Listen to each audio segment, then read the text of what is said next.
Retour au calme ce soir dans la bande de Gaza. Israël a annoncé aujourd'hui un retour au cessez-le-feu au lendemain des frappes menées sur l'enclave palestinienne, en représailles notamment à l'attaque contre des soldats israéliens qui a fait un mort à Rafah.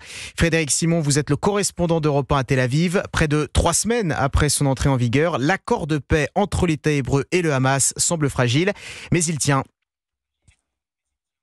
Oui, ce matin, aux alentours de 9h, heure de Paris, l'armée israélienne a annoncé que conformément à la décision de l'échelon politique, elle interrompait ses frappes dans la bande de Gaza et que, de son point de vue, le cessez-le-feu était à nouveau en vigueur. Mais quelques heures plus tard, elle reprenait ses opérations contre des infrastructures du Hamas, des tunnels notamment. Rien de comparable toutefois aux dizaines de frappes menées hier en riposte aux violations successives des termes du plan de paix américain par le Hamas. D'une part, une offensive sur une unité déployée dans le sud de la bande de Gaza, provoquant hier après-midi la mort d'un soldat, et de l'autre l'insistance du Hamas à ne pas restituer la totalité des corps des otages morts en détention. L'armée israélienne a diffusé hier des images prises par un drone. On y voit clairement des membres du Hamas extraire une dépouille d'un bâtiment avant de l'enterrer dans un terrain vague, dans le but de mettre en scène sa découverte.